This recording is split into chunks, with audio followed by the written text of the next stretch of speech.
Okay. Omulabi waffe omulungi twongera okwebaza okuba nga otwekuumiddeko. Tuli mu kubuuza ku bantu abali wano ku ground Memories of Good Life enteekateeka nga bwe twagambye zaawedde dda. Omu ku baliwo abaagadde bo basulire eddala wano paka olunaku lw'enkya omukolo we gutuukira katubuuze kusooka school fees Rugafed Kasomero. Ya. Soko obulire ku bali tulaba embeera eri wano. Bannange nabatulaba embeera eri wano eno yo nga yo eraga nti ekintu kyekyo kibindabinda masavu kyakutte dda n'enkuba eweddeyo era olunaku lw'enkya tugenda batwakabwasi tulwano ku Africana wennyini omutegesi Nobert Events yagamba nti abaliyo mwenna mwenna generation promoter nti abaliyo mwenna abamwagala abamuwalana mujja twegatte wamu nti era tujulire bwe kiri tuli ku Africana Memories of Good Life Wizo Manizo agenda baba yimbiramu the man like Shizo Good Life Mentality ambassador akabonero agenda baba yimbiramu Wizo Manizo good and Wizo Manizo akaboneka Good Life and yaliwo agenda baba yimbiramu Saka Free Boss King of the East Palaso omusajja yayimba ani oyo yayimba malamu omusajja wa Katonda Palaso agenda baawo then tuwete Chameleon nagenda bera waneno ku Africana nga tuyimbira buyimbizi so bannayuganda mwenna mujje okuyingira wanera tugenda basalirako ku mitwalo 2 era muleeta 2 kitegeera wano wennyini mu nfo tugenda basalirako ku 2 bale abayita 2 katubuuze kate ne ku Nobert generational promoter wali Sebo Nobert jebaleko ale Sebo nawe jebali omulabi yeetaaga Sebo kumanya embeera nga bweri ku ground kubanga tulabanga emirimu mungi kwasa bukwakko kati bigambo bitono action kati kyetusinga okukozesa kusawa zino Sebo ngira omulabi waffe bwalaba setup ogiraba kiki weetaaga ekirala omuyimbi yali atya Jim yamaliriza kamasaji kiriya kiri kitya omuyimbi omulimu gwasinga okutegeera gwa kuyimba si gwa kusitula buzito ali mu shape nungi bamunyiga ku katambala ako akalimu amazzi agoocha era mwali mu hotel room awumuddemu wali agenda kuvaayo nga ajjako wano ku sound check olwaleero omulabi alaba era yeeteekateeka okubanga ajja wano olunaku lw'enkya okola history nga Memories of Good Life ekolebwa yes asuubire ki birungi byereere generation promoter muganda wange bwe tukwata mu kintu tewaba kujulira kyenyinza okubakoowolako kiri kimu nti mukeere kubanga tusubira abantu okuba abangi mukeera at least obeere kuba nabeera munda yes okuyingira giri emitwalo 3 n'emitwalo 5 VIP tebo mitwalo milioni 3 waliwo bano ababeera nga ye tasobola kugula tebo katugeze ninawo sente zange neneetaaga otuula ku tebo naye nga sisobola gigula nze kalo sina nnyo mikwano benteekateeka ziri zitya tebo tewaliwo bano bagamba nti ayina emitwalo katugeze 4 n'omulala n'aleeta 4 n'omulala 4 ne batuula ku tebo basonde ziweereza tebo bo bagule tebo kubanga bino byafaayo ate tuba tutaddemu akasente bambi sente kaba kangi abayimbi line up eri etya abayimbi bangi bonna mbeebaza in fact ate abayimbi badde batuwa ne sente z'okukola shene ezimu so mbeebaza mwenna nsaba onzikirize nga bwemanyi ndi mu kiyungu nfumba bwendwawo nnyo nnyinza okusanga waliwo ebisiridde akasembayo bwagala ogula tiketi yo genda ku next ticket app gidownloading gula ticket kweziri ojja kulaba Memories of Good Life bwagala okukozesa flex space dialing star 291 hash oselecting tickets oselecting Memories of Good ogende onyigemu akagambo Memories of Good Life then ogende oselecting tickets zoyagala ne sente zeetema ne wano asobola zifuna ku Africana oba teziriyo ku Africana ku reception tulinawo hard copy mitwalo 3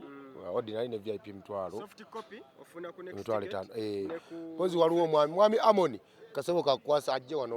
ono president wa bloggers ono sebo ono mwetaaga nnyo naye akusooka akunyumiza abantu bembala yalese global batandise okuzirinnya ajebaleko sebo kale sebo nawe jebali yego president wa blogger embalala oba mu western region yonna nze president wa bloggers okoze otyo kikwasaganya obeera nga gwe bawa ebitiibwa ebyo twabikolerera ate n'ekirala twasubscribinga ku association ye Kampala so ne tufuuka ba representative abali mu West tusobole okuba nga tukikubira eri nga tusindika eno neno nga tusindika eri. Generation promoter mamulaga amaanyi wano ku shoya rage wano e Lugogo wano batugamba abaana bagamba tuyina okugenda ne tuwagira rage ate nakati abaana bajja kuba activations twade tuzikola mu mabbala g'omu West embalala eyo ng'olabira ddala abantu bwe bakuba ennyimba za good life abantu bagamba tujja abantu badde batuse n'ekiseera ngo MC bw'aba akola abantu batandika omuwa ssente kuba good life yekka omanyi abo abasajja bayimba basobola okuba ennyimba za good life essaawa 5 ng'abantu tebakooye ng'abantu tebacomplaininze ng'abantu banyumirwa just so nze natuuse dda naye abantu bali mu kujja organization eva mu West y'amaanyi embalala enteekateeka zobatambuza basi weeziri abantu bagenda kujja kubanga good life yakola toyinza kwogera linnya wizo nga tebalimanyi toyinza kwogera memories of good life nga bawulira concept bweri ng'abantu tebagimanyi kyekigenda okubeerawo era nze neesunze nnyo eno show to the extent munze ndinga agiraba nti yatuuse dda oba yaleero kuba nkubamu akafaananyi nga wizo banaayimba nga vaasize then fe abantu nga fe tuyimba vaasi za radio kubanga omuntu abeera tewali vaasi omuntu ayimba oluyimba lwa good life ng'alumanyi lwonna nadde ndaba ku listi ya good life ennyimba bagifulumiza bafulumiza ennyimba bafulumiza akontono listi y'ennyimba zadde nga 9 naye nga buli luyimba lwensoma ndumanyi nakudata okitegera nga buli omanyi okusanga ennyimba zonna zaali hit abasajja bakola so this time round abantu bagenda kujjula wano ekifo kitono ate nga tukimanyi nti abayimbi kati nga gwe blog okimanyi nti abayimbi nga ba Liam Voice abayimbi nga ba Unknown ba Sidic Vocals they were inspired by Moses Radio and Weasel the good life yaliwo yatuleetera emijiji mingi ate nga gyegiriwo sawa abalala bakyajja nga buli mwana g'obuuza g'olaba bali successful tayinza butakugamba he was inspired by Radio and Weasel abo abaana bakola nnyo nze juzi nali njogera ne Weasel nangamba mwana nze natumako Wizkid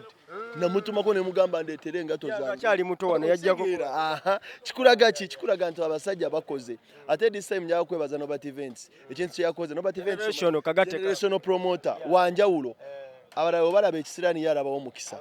yasobola okukwata Rage ng'abantu bagamba ku Kanyankole music wako mu Kampala tazanya ye n'abalaga nti agenda muleeta ate music akole ki kati saawa zino toyinza agenda mu bbaala bayita abantu abasinga balabira mu perspective y'okugamba nti akoze show ne seringa out n'akola ssente no naye abeera alina kyagase ku muyimbi kati saawa zino wizo manizo bookings zayina genda ku internet the man is trending all over okitegeera because of Nobat Events yavayo n'agamba no mwe mumulabange yavaako bange ali anyize nenze nsobola omuleeta ate abantu ne basanyuka ate ne babayinga nga muleese ndoza nawe kiraba tebo zitambula abantu newe tutambulidde okuviira ddala ku nteekateeka nga we zibadde zitambula okuva gye twatandikira nga tuteekateeka concert eno tugenze tuuka ku lunaku olwaleero nti enkya ye concert nga wizi omulaba zeeka kamwenyumwenyu nti biri ebya depression bikinga byaggwawo anti ne leero tubadde naye wakeeyo n'agamba mwana nze ndi happy agambye nze ndi happy kuba kati ndowooza bambi alaba bookings zakoze eki zakomyewo saawa zino buli wamu bamunoonya kati kiringa bwolaba show ya Rage Nobat yakola show ya Rage naye show ya Rage yagattako nnyo Rage saawa zino bookings enkya agenda kuyimba wano oluva wano agenda Mityana kati Mityana ng'agenda ne wano era twamulaba nti after here yagenda e Dubai n'akola so nga tekyandi juzi yabadde Mbale yakuba kisaawe Mbale kati otegera nti promoter amanyi n'embalala era we yakubanga era yajja n'akubawo ate kuno yakuba ekisaawe kye yakuba kinene so banaye mujena kuz'omwezi nga 2 Olwokutaano enkya Olwokutaano mujje tubeere wano mujje nga bukyali mukwate time sitwagala bakeerewe kali akafaananyi kaliyo kamanyi kali akasiwa kali akagamba sitwagala katrendinge twagala amaanyi gampedde nedda mujje nga bukyali mukwate time mujje tunyumire kubanga ennyimba nyingi kati golowooza omuyimbi abeera alina ennyimba 2 oba 15 n'akola concert osegeera kati ate nga zonna muzaagala kuba buli omu alina oluyimba olukola ki olumunyumira so jangu saagala osenga akayimbako bakayimbye edda abayimbi n'ekirala njaga okwebaza abayimbi bawagidde good life be bagula table tewali muyimbi nze nadde ndaba abayimbi nga basasula $3 Nobat mpa table ne ngamba this love nsega nti omuntu abeera akyali loved ne natuuka ne yeekyawa era nsaba Nobat Events kino oluggwa ntunulira mu musajja gwe bayita Jamie Kalicha. naye agenda sooka tegeka Judith Babire akomawo okukola concert ndowooza gospel show egenda okumalawo okola history ate bw'anaamala ndowooza ate ayingire wa Jamie Kalicha naye amutunule. Tweyanziza nnyo tweyanziza oyo ye president w'ababloga ow'embalala oba mu western kati ate katubuuze ku musajja ono alabika wa Good Life nnyo mulabye wane mundu zonna ziyina obuwanga bwonna kiki sooka obuuze ku batulaba otubulire n'embeera eriwo ku ground kubanga ndabye nga mugenda sula wano mu kasiki then enkya concert bwe kiri naye nga kiri kitya bannaye bannayuganda mwe kye mulina okumanya don't forget tomorrow memories of good life kigenda kuba kikwafu bannange mujje mu spendinge mujje munyumirwe security eri tight mwe kye mulina okumanya ate security bayinako amagye gonna weegali ground yonna eri tight mwe kye mulina okumanya security eri tight abantu bajje nazo za iPhone zaabwe amasimu bajje nago kuba security eri tight iPhone 15 Pro Max zonna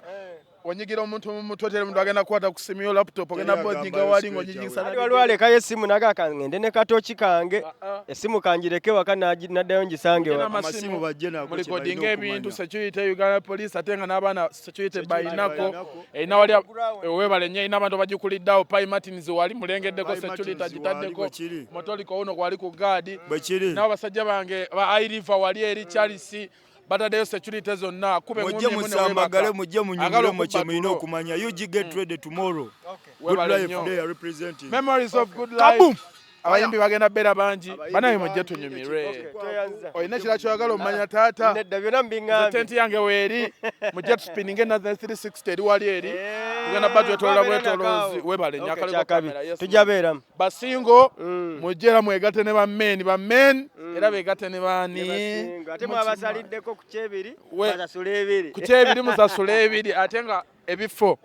ebya ini bwereere tweyanziza bano be bamu ku bawagizi ba Die Hard ba Good Life mpozi nga we tubagambye security bayinako weeri ate security ya wano munda wano kozi company ki Uber security agikulira gwe tuli naye wano oba omukubagikulira naye katubuuzeeko ate atubulire kiri kitya era enkya beteeseteese batya kale sona ujje baleko mbadde nsaba osooka obuuze ku batulaba then ate otubulire ekiddako kye tuliko ne kati amanya n'eddoboozi yenze Richard Ssekamwa Byantalo erya Byantalo eryo lya Uber security erinnya eryo erikoledde ddala Uber security Byantalo yeso enteekateeka ku sayidi eri etya era mweteeseteese mutya tweteeseteese bulungi kuba tukwasaganyiza wamu ne Uganda Police ne tukkiriziganya nga bulijjo tugenda kukolera wamu enteekateeka simbi nnungi nnyo era security eri tight buli wamu wonna buli mulyango gwonna ogugenda okuyingiza abantu ogubafulumya gwonna guliko security ate ne munda naye ejjudde buli muyimbi anaafuluma anayingira ayina security egenda omuwerekera paka wayina okubeera n'okumaliriza okuyimba paka kumufulumya bulungi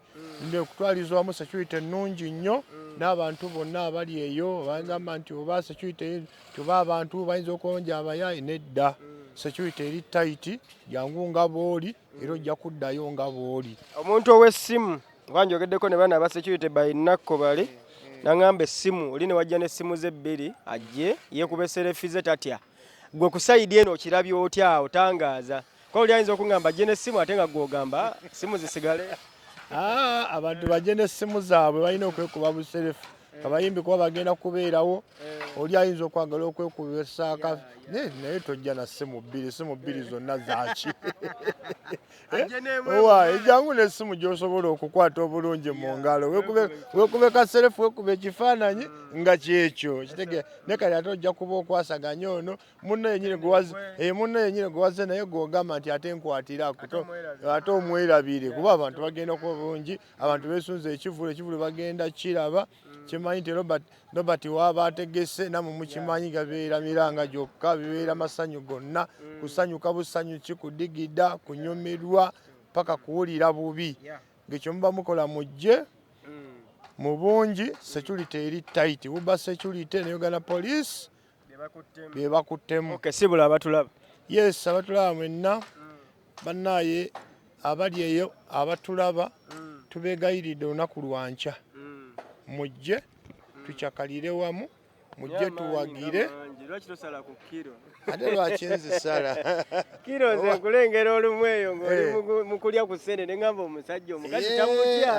era mbeeramu benti abakazi abo nandi n'abakazi bennyini naawe bamanyi nibo baagala ate munnaye kaakati bweweepikira ennyo bayinza omunayo ebyo byancobu kakyova olaba era kakyova olaba ntambula neesabise benti sikyayagala kwambala buli buddusa n'abano toyanziza kale 5 tunaddamu